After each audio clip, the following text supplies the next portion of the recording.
கிறிஸ்துக்கு அன்பான தேவ பிள்ளைகளே, எல்லாரும் சந்தோஷமா இருக்கீங்கன்னு நினைக்கிறேன்.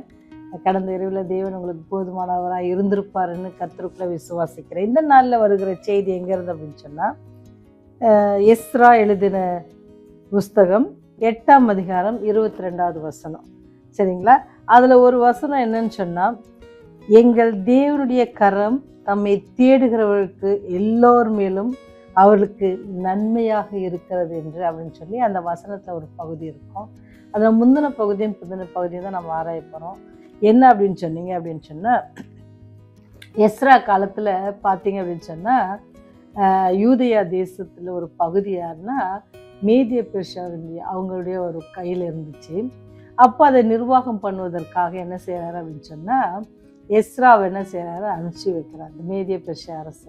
அவர் அப்படி அனுப்பும் பொழுது என்ன செய்கிறாரு அப்படின்னு சொன்னால், இவங்களுக்கு அந்த யூதேயா போகிறதுக்கு முன்பாக என்னது அநேக பிரச்சனைகள் இருக்கிறது, அவருடைய எதிரிகள்லாம் இருக்கிறாங்க. ஆனால் இவங்களுக்கு என்ன அப்படின்னு சொன்னால், எப்பவுமே ராஜா கிட்ட என்ன சொல்லுவாங்கன்னா, எங்களுடைய ஆண்டவர் மிகவும் வல்லமையானவர், அவர் எல்லாத்தையும் என்னது அவர் கரத்தின் கீழே வச்சிருக்கிறாரு, அவர் எங்களுக்கு எதிராக வருகிற எல்லாரையும் என்ன செய்வார், அவர் தகர்த்து போடுவார், இப்படிலாம் நிறைய சொல்லியிருக்கிறாங்க.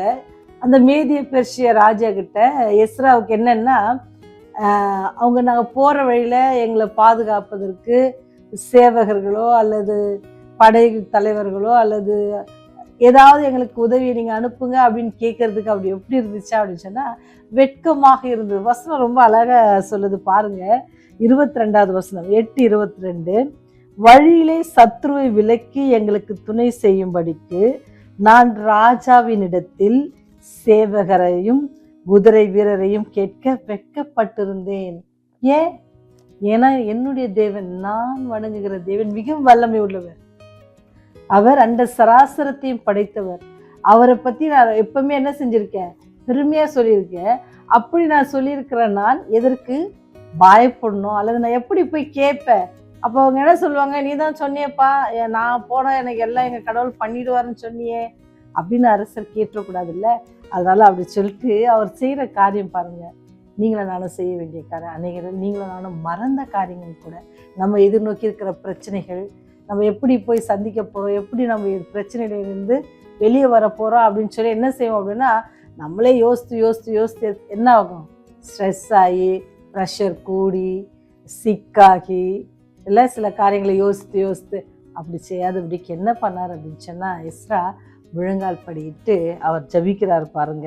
வெட்கப்பட்டிருந்தேன், எங்கள் தேவனுடைய கரம் தம்மை தேடுகிற எல்லார் மேலும் அவர்களுக்கு நன்மையாய் இருக்கிறது என்றும், அவருடைய வல்லமை அவருடைய கோபம் அவரை விட்டு விலகுகிறவர்கள் எல்லோர் மேலும் இருக்கிறது என்றும் நாங்கள் ராஜாவுக்கு சொல்லியிருந்தோம். பார்த்தீங்களா, நம்ம பக்கத்து வீட்டுக்காருக்கு சொல்கிறதுக்கே என்ன செய்கிறோம், பயப்படுறோம். என்ன நினச்சிக்குவாங்களோ, அடுத்த டைம் நம்மளோட பேசுவாங்களோ அல்லது பேச மாட்டாங்களோ, அவங்க ஃபங்க்ஷனுக்கு நம்மளை கூப்பிடுவாங்களோ கூப்பிட மாட்டாங்களோ, நம்ம ஒரு கிறிஸ்டியன் சொல்லிட்டா அப்படிலாம் யோசிக்கிறதில்ல. இங்கே பாருங்கள், ஒரு ராஜ்யத்தின் கீழே, அவங்க ராஜ்யம் இல்லை இன்னொரு ராஜ்யத்தின் கீழே இருக்கும் பொழுது தேவனுடைய பிள்ளைகள் அவருடைய ஆண்டவரை குறித்து அரசருக்கே என்ன சொல்கிறாங்க, நினச்சி பாருங்க, அரசர்லாம் எப்படி நினைப்பாங்க, எங்ககிட்ட படைபலம் இருக்குது, ஆள் பலம் இருக்குது, எங்ககிட்ட பொருளாதாரத்தில் நல்லா இருக்கிறோம், எங்களுக்கு எங்களுடைய தானிய களஞ்சியங்கள்லாம் நிறைஞ்சிருக்கு, அப்படி இருக்கிறவங்க கிட்ட கடவுளை பற்றி சொல்கிறது ரொம்ப ஈஸியாக கேட்க மாட்டாங்க. ஏன்னா அவங்க எல்லாத்துலேயும் அவங்க என்ன இருக்காங்க, ரொம்ப நிம்மதி நிறைந்த ஆசீர்வாதத்தோடு இருக்கிறவங்க ஆண்டவரை பற்றி. ஆனால் இவங்க இருக்கிற நிலைமை என்னன்னா, அந்த ஊரில் என்ன இருக்காங்க, அடிமைகளாக தான் இருக்கிறாங்க, அந்த ஊரில் சிறையாக பிடித்து கொண்டு போனப்பட்டவங்க தான். ஆனால் அவங்க என்ன செஞ்சுருக்காங்களா, ஆண்டவரை குறித்து எப்படி சொல்கிறாங்க பாருங்கள், அவர் ரொம்ப நல்லவர், வல்லமை உள்ளவர், அதே சமயத்தில் அவர் கோபம் உள்ளவர். யார்கிட்டன்னா, அவரை விட்டு பின்வாங்கி போகிறவங்க, விலகி போகிறவங்க, அவங்க பிள்ளைங்களை கஷ்டப்படுத்துகிறவங்க கிட்டலாம் அவர் ரொம்ப என்ன செய்வார், கோவப்படுவார். அது மாத்திரம் இல்லை, அவர் என்ன செய்வார், எங்களை காப்பாற்ற வல்லவர் அப்படின்னு சொல்லி ஏற்கனவே சொல்லியிருக்கிறாங்க. அதனால என்ன செஞ்சாராம், அடுத்து நீங்கள் வாசிங்க அப்படின்னு சொன்னால், அவர் முழங்கால் படிட்டு ஆண்டவர்கிட்ட ஜெபம் பண்ணுவார்.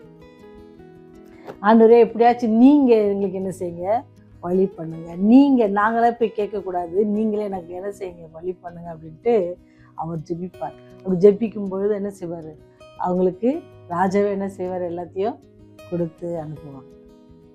இப்படிதான் நீங்களும் நானும் நமக்கு இருக்கிற பிரச்சனைகளை குறித்து நிறைய நேரம் நம்ம ரொம்ப தைரியமாக பேசிடுவோம். ஒருவேளை யார் வீட்லையாவது மரணம் இருக்கும் பொழுது நம்ம போய் சொல்லுவோம், கவலைப்படாதீங்க, கடவுள் பார்த்துக்குவார், கடவுள் உங்களுக்கு சமாதானம் தருவார் அப்படின்னு சொல்கிறது ரொம்ப ஈஸி. அதே நம்ம வீட்டில் நடக்கும் பொழுது நம்ம என்ன செய்வோம், ரொம்ப சோர்ந்து போவோம் இல்லையா? அதே போல தான் இங்கே யாருக்காச்சுன்னா எஸ்ராவுக்கும். எஸ்ரா ரொம்ப தைரியமாக ஆண்டவரை பற்றிலாம் சொல்லிட்டாரு. நாங்கள் வல்லமையுள்ள தேவன், நமக்கு தெரியும் நம்ம ஆண்டவரை பற்றி, நமக்கு இந்த வாழ்க்கையில் இதை அனுமதிக்கிறாருன்னு சொன்னால் அது என்ன, ஏதோ ஒரு நன்மைக்காக தான் இருக்கும் அப்படின்னு சொல்கிறது நம்முடைய ஆவிக்குரிய வாழ்க்கையில் நம்ம அதை யோசிக்கும்போது அது நமக்கு புரியும். ஆனால் இந்த மாமிச சரீரம் என்ன செய்யாது, அந்த பிரிவை ஏற்றுக்கொள்ளாது. அந்த பிரிவு என்ன செய்யும், தாங்க முடியாமல் அந்த துயரத்தில் இருக்கும். ஆனாலும் ஆண்டவர் ஒரு சமாதானத்தையும் ஒரு நம்பிக்கை நமக்கு தந்துருக்குறாரு. நீங்கள் கவலைப்படாதீங்க, அவங்க என்னதான் நித்திரையாக இருக்கிறாங்க, ரெஸ்ட் பண்ணுறாங்க. அவங்களுக்கு நீங்கள் அழுதாலும் அவங்களுக்கு தெரிய போகிறதில்ல, நீங்கள் கூப்பிட்டாலும் அவங்களுக்கு தெரிய போகிற, அவங்க அவ்வளோதான், அவங்க ரெஸ்ட்டில் இருக்கிறாங்க. நான் வரும்போது அவங்கள என்ன செய்வேன், அவங்களுடைய பலனை என்னோட கூட கொண்டு வருவேன், என் சத்தத்தை கேட்டு அவங்க எந்திப்பாங்க அப்படின்னு பெரிய நம்பிக்கை நம்ம கொடுத்துருக்குறாரு. அப்போ அந்த நம்பிக்கையை வைத்து ஒருவரை நம்ம தேர்ச்சி கொள்வதற்கு ஆயத்தமாக இருக்கணும். இங்கே எப்படி எஸ்ரா ஆண்டு பாத்திலேருந்து ஜெபம் பண்ணி அவருடைய வழி பிரயாணத்தின் காரியங்களை நேர்த்தியாக என்ன செஞ்சிட்டாரு, ஆண்டவர் கரத்திலிருந்து பெற்றுக்கொண்டார். யார் மூலமாக, ராஜாவின் மூலமாக.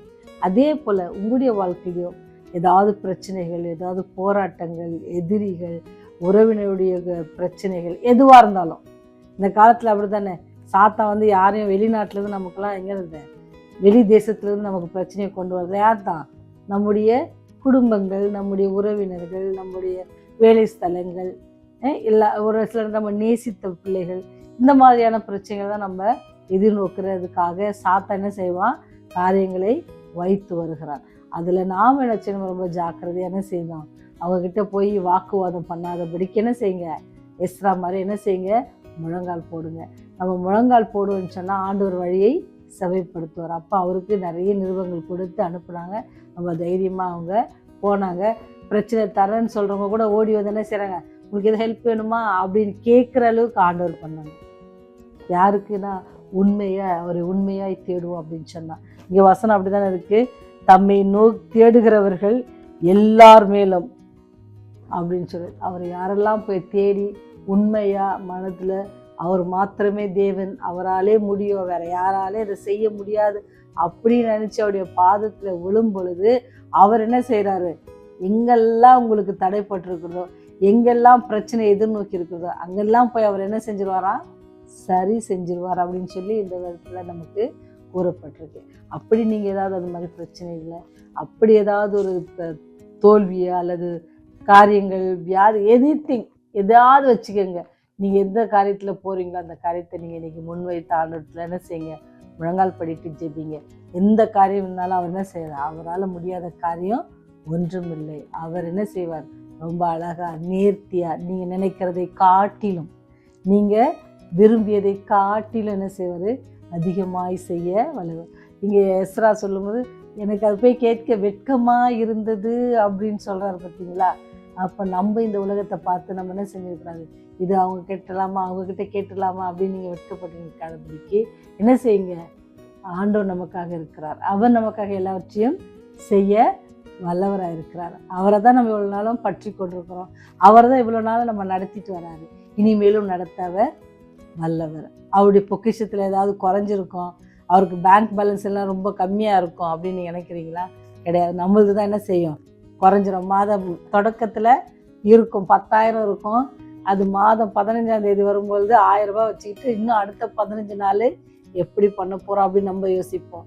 ஆண்டவருக்கு அப்படி இல்லை, அந்த மாதிரி பிரச்சனைலாம் அவருக்கு இல்லை. அதனால் நீங்கள் தாராளமாக கேட்கலாம். அப்படி நம்ம 1000 ரூபாய் வச்சுருக்கிறப்ப நம்ம நண்பர் ஒரு 500 கொடுன்னு கேட்டால் பக்குன்னு இருக்கும்.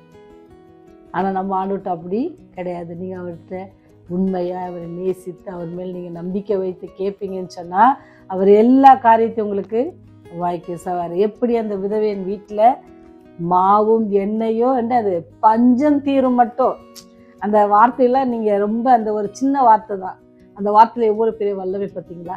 பஞ்சம் தீரும் மட்டும் அங்கே இருந்துச்சு. அதே தேவன் இன்னைக்கு உயிரோடு இருக்கிறாங்க. அதே தேவன் உங்களுடைய விண்ணப்பத்தை கேட்குறாங்க, உங்கள் தேவைகளை சந்திக்க ஆயத்தமாக இருக்கிறாங்க. அவங்கள நோக்கி நம்ம வேண்டுவோம். எப்படி எஸ்ராவுக்கு பதில் அளித்தாரோ அதே போல் உங்களுடைய ஜெபத்திற்கும் என்னுடைய ஜெபத்திற்கும் அவர் பதில் அளிக்க காத்திருக்கிறார். ஆனால் அதில் ஒரே ஒரு வார்த்தை ரொம்ப மிக முக்கியம். உண்மையாய் தேடணும். அவர் மேலே நம்ம விசுவாசத்தோடு தேடணும். அவர் எல்லாவற்றையும் செய்ய வல்லவர் என்பதை நம்ம விசுவாசத்து அவர் எல்லாவற்றையும், அது பெரிய அதிகாரிகிட்ட போகிற காரியமாக இருந்தாலும் சரி, சின்ன ஒரு வாட்ச்மேன்கிட்ட போய் நம்ம செய்கிற கேட்கிற ஒரு உத்தரமாக இருந்தாலும் சரி, எதுவாக இருந்தாலும் எப்படி அந்த விதைக்கு பஞ்சம் தீரும் மட்டும் அப்படின்னுச்சோ அதே போல் உங்களுடைய பிரச்சனைகள் தீரும் மட்டும், உங்களுடைய வியாதிகள் தீரும் மட்டும், உங்கள் பண பிரச்சனைகள் தீரும் மட்டும், உங்கள் கடன்கள் தீரும் மட்டும், எல்லாத்துக்கும் மட்டும் போட்டு பாருங்க. அது வரைக்கும் ஆண்டவர் என்ன செய்யாரு? உங்களோட கூட இருப்பார். உங்களுடைய காரியத்தை அவர் முன்னின்று பொறுப்பேற்று செய்வார். எப்பன்னு சொன்னால் உங்களுடைய முழங்கால் அவருடைய பாத்திரம் முடக்கும் பொழுது எஸ்ரா முடக்குனாங்க. அவங்க போய் சேர வேண்டிய இடத்துக்கு என்ன செஞ்சாங்களாம்? எந்த வித பிரச்சனையும் இல்லாமல் போய் சேர்ந்தாங்க. அவங்களுக்கு தேவையான உதவிகள் நினைச்சு அந்த வேலை அவங்களுக்கு கிடைச்சிது. அதே போல் உங்களுக்கும் தேவையான இடங்களில் உதவி கிடைக்கிறது கிருபை செய்வோம். பரலோகத்தில் வாசமாக இருந்து பூமியின் மனுமக்களை கண்ணோக்கி பார்க்கறதான பரலோக தந்தையே, சாமி, நாங்கள் உண்மை நோக்கி விண்ணப்பம் பண்ணும் பொழுது எங்களுடைய ஜெபத்தை நீர் கேட்கிறீர் என்பதை இந்த வேதாகமத்தில் இருக்கிற அநேக காரியங்கள் எங்களுக்கு வெளிப்படுத்துகிறது சாமி. அநேக வேலைகளை கர்த்தாவே நாங்கள் அதை ஆண்டவரே விசுவாசத்தில் குறைவுபட்டவர்களாக மறந்து போய்விடுகிறோம் சாமி. ஆனாலும் இந்த நாளில் அதை நாங்கள் நினைவூட்டுவதற்காக, இந்த காரியத்தை எங்களுக்கு வெளிப்படுத்துவதற்காக நன்றி செலுத்துகிறோம் சுவாமி. நீர் வல்லமை உள்ளவர் ஆண்டவரே. நீர் சதா காலம் உயிரோடு இருக்கிறீர் தகப்பனே. எல்லாவற்றையும் செய்ய நீர் வல்லவர் ஆண்டவரே. உடைய கரம் ஆண்டவரே குறுகி போகாத கரம் கர்த்தாவே. யாரெல்லாம் கேட்குறாங்களோ அவங்க எல்லாருக்கும் ஆண்டவரே ஆண்டவரே தயவாய் கிருபையா இறங்கி செய்து வருகிறேன் என்பதை நாங்கள் விசுவாசிக்கிறோம் சுவாமி. அதே போல் இந்த நாளிலும் கூட யாராவது பாதத்தில் எஸ்ராவை போல ஆண்டவரே மற்றவர்கிட்ட நாங்கள் எப்படி கேட்போம் அப்படின்னு சொல்லி வெட்கப்பட்டு ஆண்டவரே உடைய பாதத்தில் ஏதாவது ஒரு விண்ணப்பத்தை வைப்பாங்கன்னு சொன்னால் தயவாய் ஆண்டவரே கிருபையா அவளுக்கு இறங்கி எஸ்ராவுக்கு நீர் வழி காட்டினது போல இந்த பிள்ளைகளுக்கு நீர் வழி காட்டி அவளுக்கு சந்தோஷம் சமாதான நிலவுக்கு கிருபை செய்யுங்க. அவருடைய பாதையில் நீங்கள் செவைப்படுத்துங்க ராஜா. அதற்கு தடையாக இருக்கிறப்ப அவங்களே மன்னித்து உடைய ராஜ்யத்தின் பிள்ளைகளாக எங்களை மாற்றி அல்ல விடுமாய் இயேசுவின் வழியை ஜெபிக்கிறோம். நல்ல தகப்பனே. ஆமென். ஆமென்.